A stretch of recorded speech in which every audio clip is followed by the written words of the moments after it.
So I think that Saturday night ride was probably in here already because there's no foot tracks. All of the foot tracks have been covered over by tire tracks. So there was quite a few fat bikers in here already. The beautiful midwinter riding conditions that are going to be destroyed in the next few days when it gets above freezing.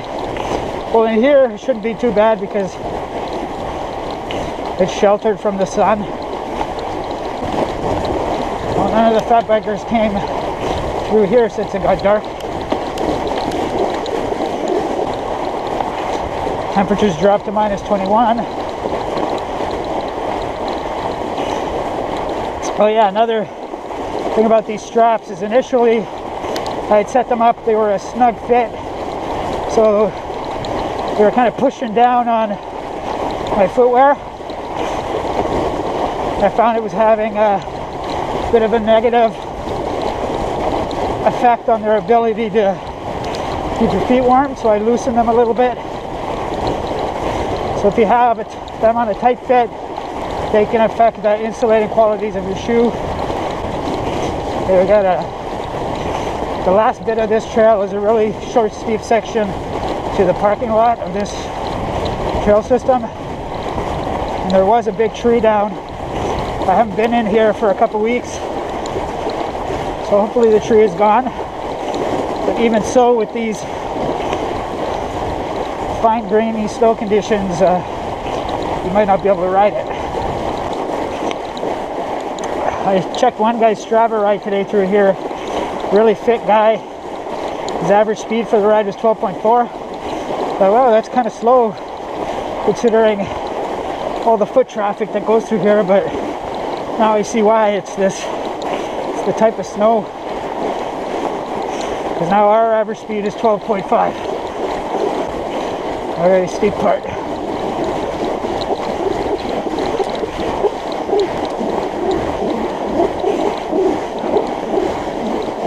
Tree is gone. Really steep part here.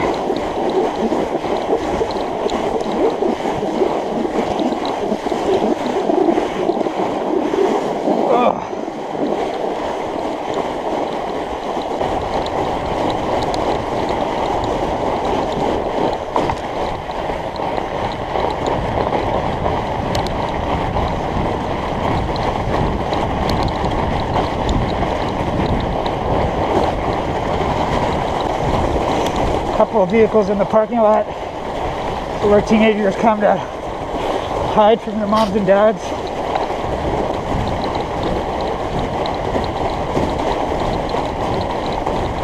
Passing on your left.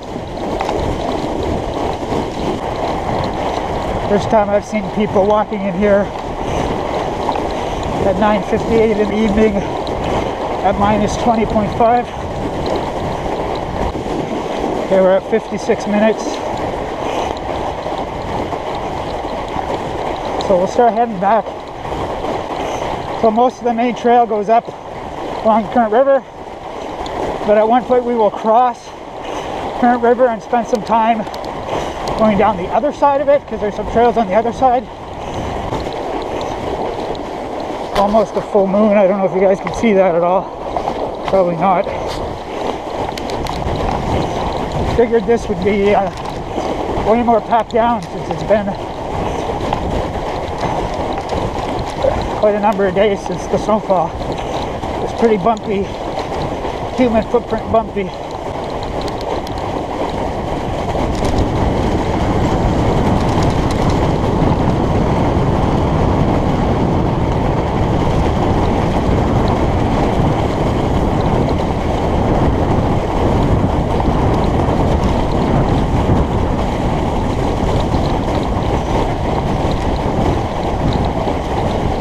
Section of downhill.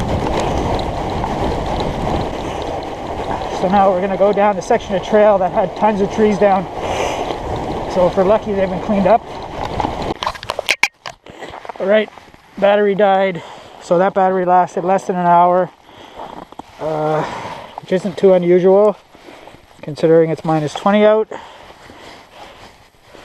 So yeah, videotape this whole ride. Might need 3 batteries to do 2 hours.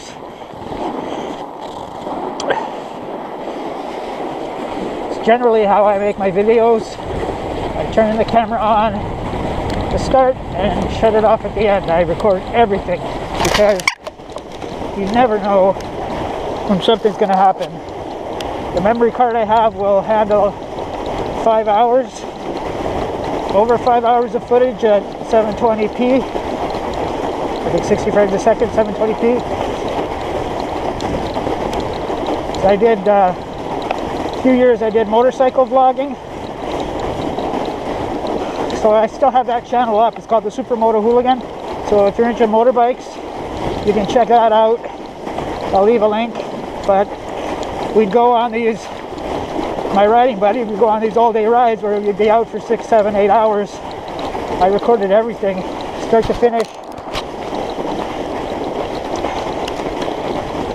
And I caught my own crashes. All of my crashes I caught on camera. I caught most of his crashes on camera because I recorded everything. So I had to bring 5 or 6 batteries with me, just 2 memory cards. So that's the approach I take with all my vlogging, is I generally record everything because you do not know when something interesting is going to happen. It's absolutely beautiful through here.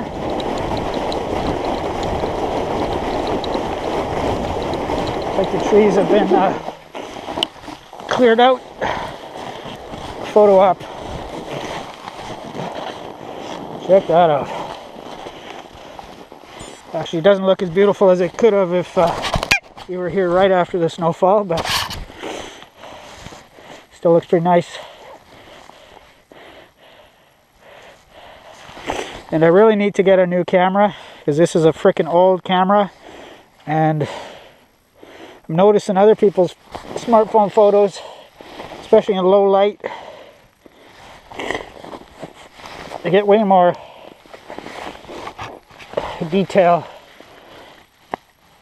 in their pictures than I do.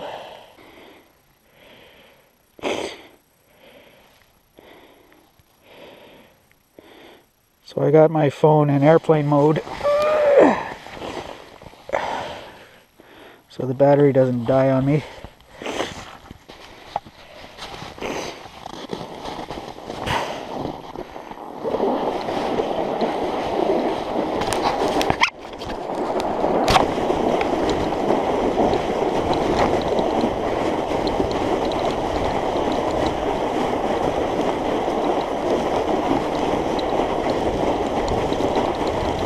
Okay, I'm gonna have to stop and hold on to a tree to flip these pedals over to get into the straps. Hopefully there's a tree close by.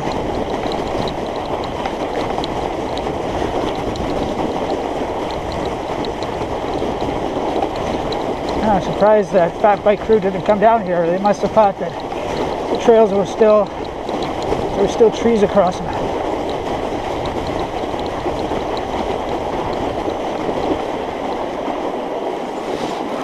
Hold on to a branch. Whoops, that didn't work. Well, we're in one strap. Oh, I'm in the second one too. So we're good to go.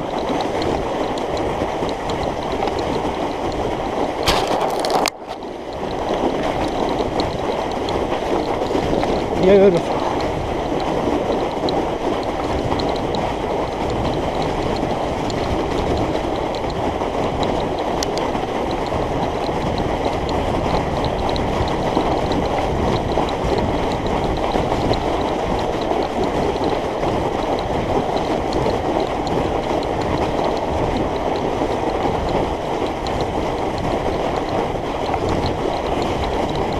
So the trails here, these become single track in the wintertime, so that's why it's annoying to come here in the daytime. You're constantly dealing with people, foot traffic, because one of you has to stop and move off the trail, and the trail etiquette is that you do, the cyclists do. Okay, this is the Trans-Canada Trail, snowmobile trail.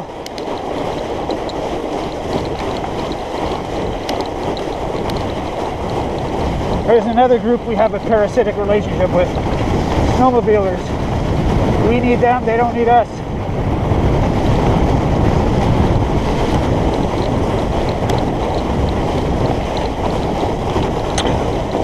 Always give them a wave or a thumbs up, as long as they're not illegally riding where you see them. Okay, so the trail on the right there is how we came up along one side of the river, and now we're going to cross the river here, and obviously we'll be on the other side. There's a trail on the other side.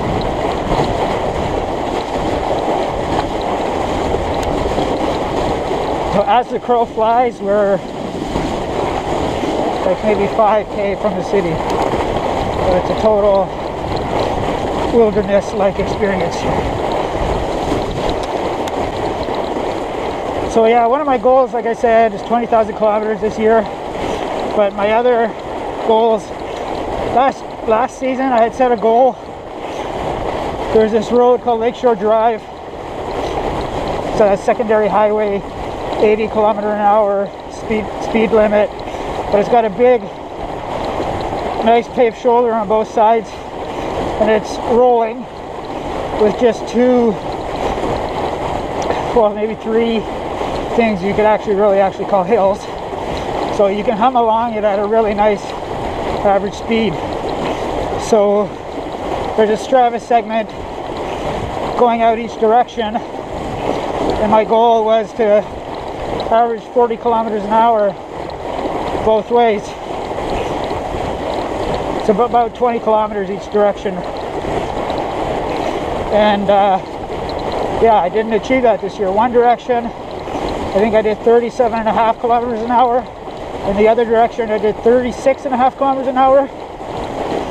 So yeah, I train reasonably hard, not super hard. But what I'm also seeing is, you know, I did have the ability to ride at those speeds at one time, but that was because I raced like 3-4 days a week. Like, the fitness I need to attain those speeds, I think the only way I could theoretically achieve it is by racing, because I'm never gonna push myself that hard and for the long periods of time that those physiological changes would happen. Because all the guys that are faster than me are the guys that race regularly all summer, year after year. And I know I have the ability to achieve those speeds, even at my age of 45. So what I'm going to do this year is focus more on longer Strava segments. Like, I guess my goal, one of my stated goals is to be able to average 35 km/h, minimum of 35 km/h for 2 hours non-stop solo in a standard road position, no aero bars.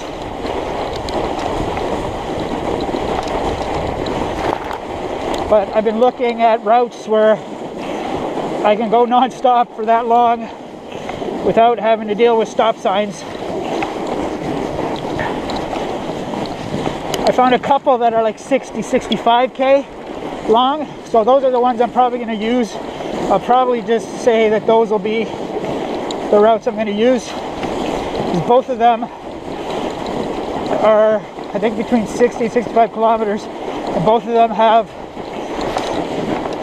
one stop sign on that entire route, and it's a right-hand turn stop sign, so you just do a rolling stop through them. So I'm going to try and average as high average speed through those. So I think it was like 35k an hour for 60k is like an hour and a half, which is a pretty solid effort to ride essentially as a time trial, hour and a half time trial. Don't see time trials that long in pro racing. So that's going to be my goal this year. So basically, my limiting factor is my FTP, my functional threshold power, my sustainable power over a long period of time. Because I didn't have the motivation to do the workouts, because I'm just doing this for fun and personal challenge. It's not like I'm doing it to be able to keep up to the pack in a race. So if I set those goals as these longer segments, I think that'll help me stay motivated for the longer duration required for FTP training. So my theory being is that if I build my FTP this year, I'll use that as a building block to go back to trying to average 40k an hour the following year on those shorter segments, 20-kilometer segments. I think it's a sound theory. Have to be able to ride 36, 37, 38k an hour non-stop for 2 hours before I can have the fitness to ride 40k an hour for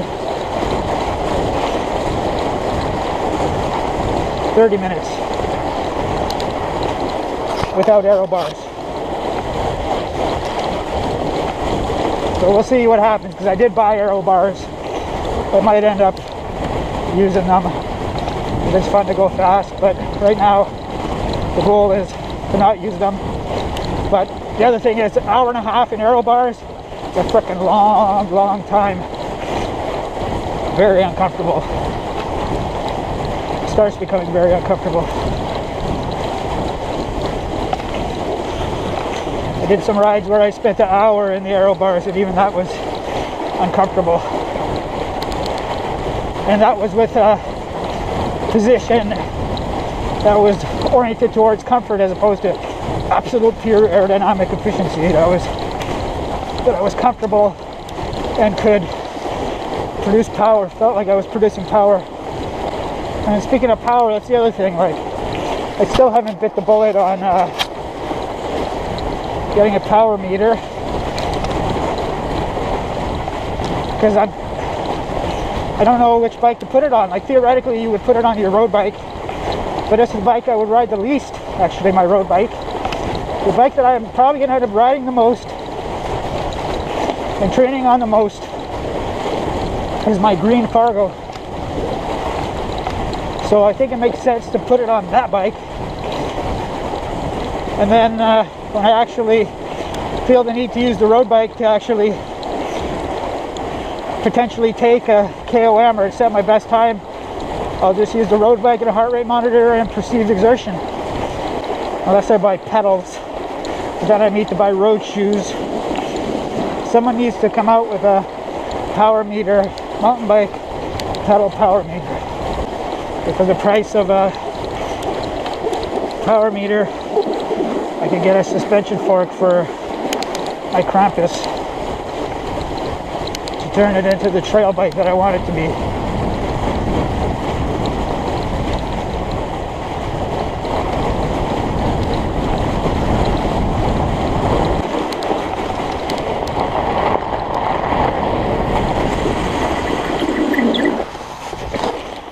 Take a picture of that bug.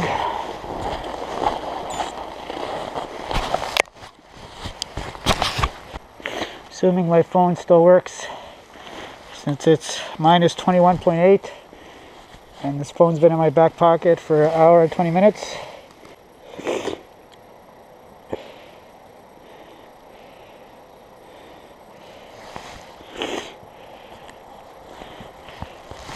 So I've been out for an hour, 20 minutes. My tips of my toes are just ever so slightly starting to feel some coldness to them. I've got some cheap thermal socks that I bought at a bargain store. And maybe if I had nicer, more expensive socks, we wouldn't be feeling this little bit of cold already, but it It's not that cold that it's gonna not let us finish this ride. We're coming to a climb that we might not be able to ride because of these human footprints.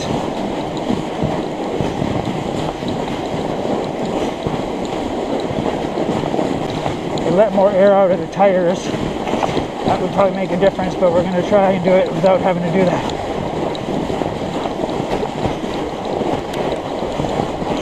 Craig and the walkers give us dirty looks. We should be giving them dirty looks for making it so hard to ride.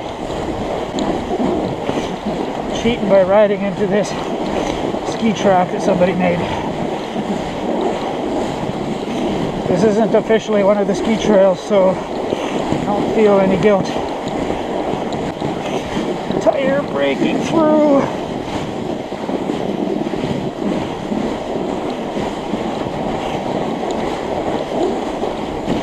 Precisely metered power output is allowing us to continue riding.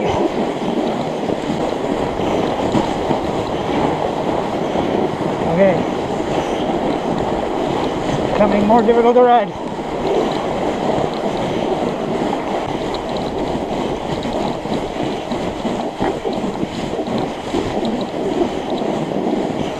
There's one more pitch of reasonable steepness that may be difficult to ride.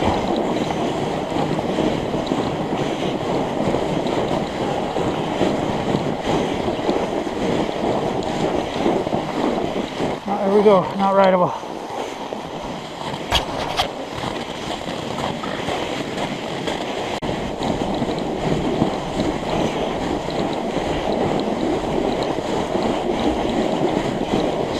Get up to the top of this.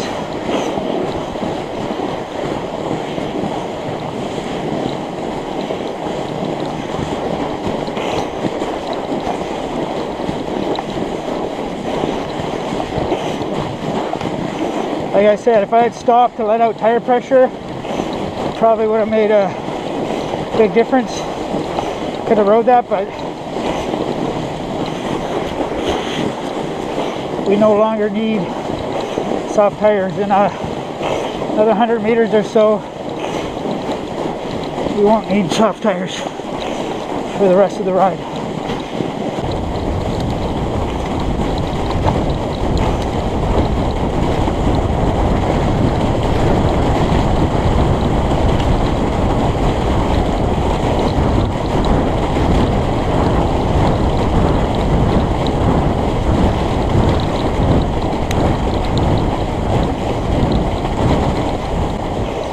So it's warmed up as we approach, get away from the woods and close to the city. It was minus 21 something, and Cascade Centennial is now minus 18.9.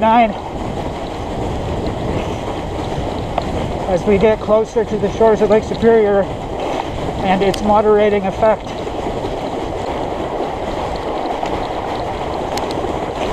Okay, we're at an hour 33 minutes, so we'll still need to do some riding in the LPH to make this a 2-hour ride.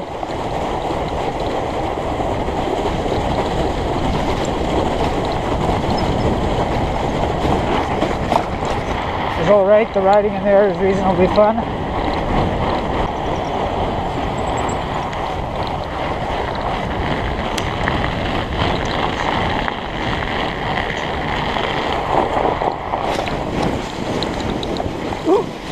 Not rideable. It'll get rideable once we get into the woods here.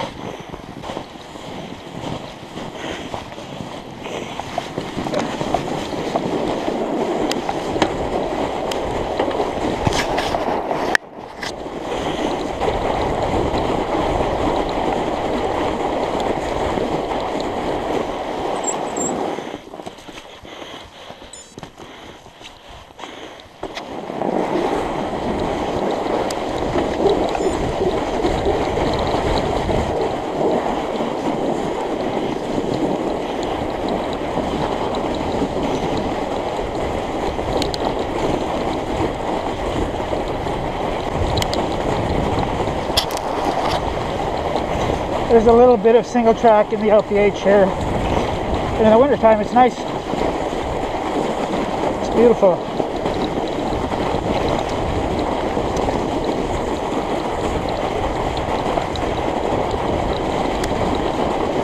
There's not enough of it, but the thing is, there are sections of green space here where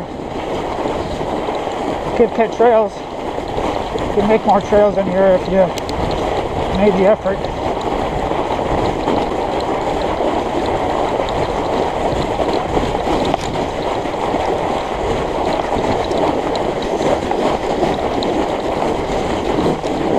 And it was really windy a couple days ago, so this section is exposed.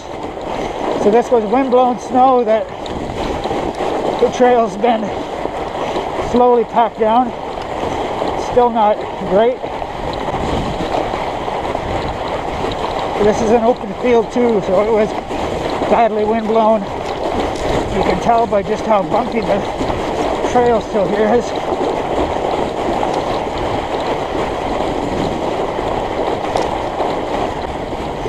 LPH has some fun bits of trail, not enough, but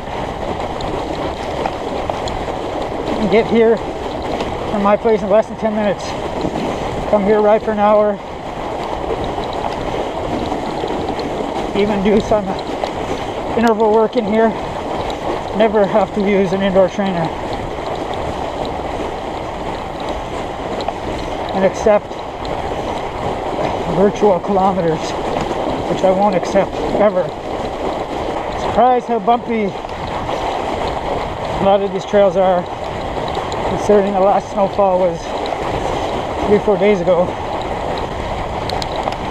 It's been pretty cold, so I guess that's kept people away.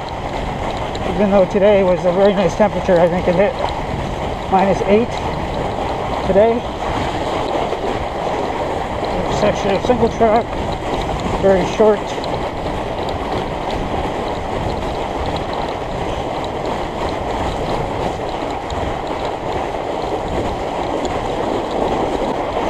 So we're an hour and 48 minutes, so we're gonna start heading home. So I just did this little additional loop to get us into the position where it should be right around 2 minutes by the, or sorry, 2 hours by the time we get home.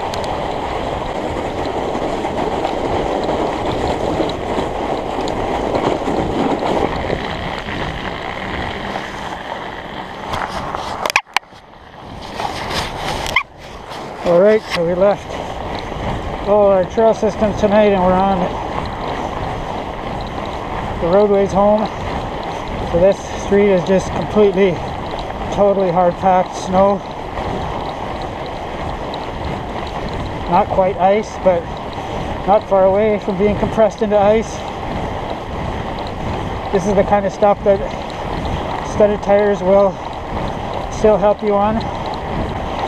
This is a side street, of course. If you get onto most of the main streets, they're going to be exposed pavement. So my batteries, I got on these two front headlamps. These batteries are now a little bit more than a year old. And last winter, whenever I rode with them, I pretty much used them at max power, like 1300 lumens all the time. And this winter I noticed that, well, last winter I could run them at for over 3 hours at 1300 lumens, even in real cold. And now this winter I've noticed they have definitely lost, both batteries have lost some of their capacity. Like I started out this ride for probably the first 45 minutes or so at 900 lumens each, and then I stopped to take the first picture.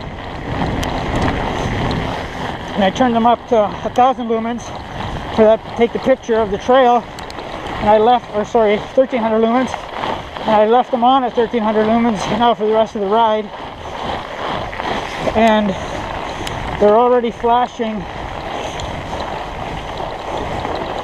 Well, I think the manual says I have anywhere from 30 minutes to an hour left at 1300 lumens, so they've lost a lot of their capacity. And I've also noticed now when I charge them that one of the batteries, the light turns green well before the other one, even when they've had equal use. Like essentially they're getting equal use tonight at the same outputs, but one of them will charge way faster.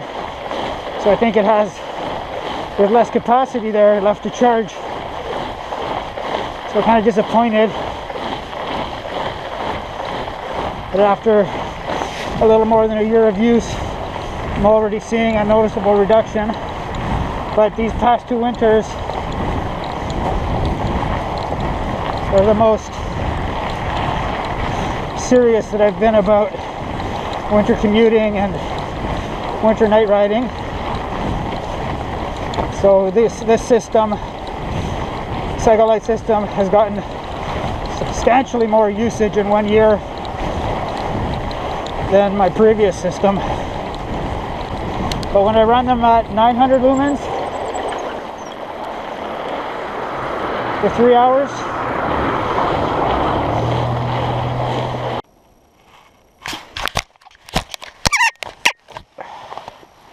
sorry, battery died.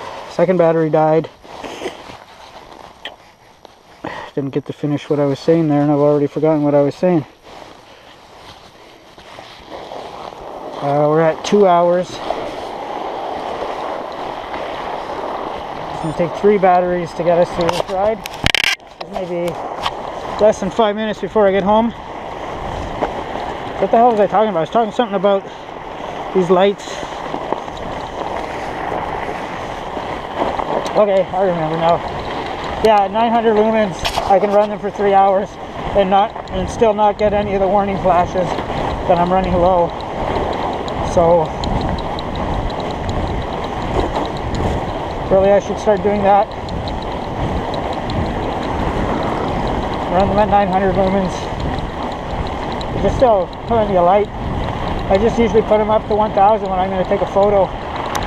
And I have this Gemini headlamp, which is 1500 lumens, and I bought the largest capacity battery for it, and it doesn't have any problems going for 3 hours at 1500 lumens. Generally, the winter time, the longest rides I do are 3 hours. Night rides, do 3 hours. So I'm going to do a long night ride.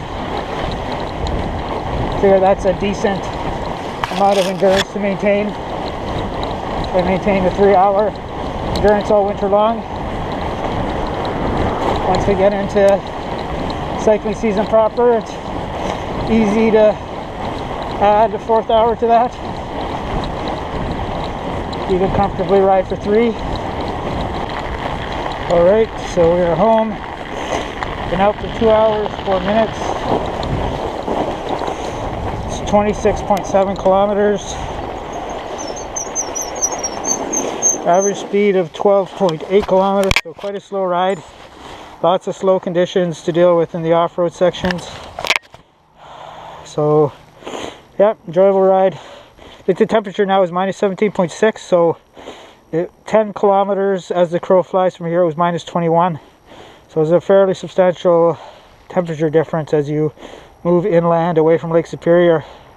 So thanks for watching. Bye.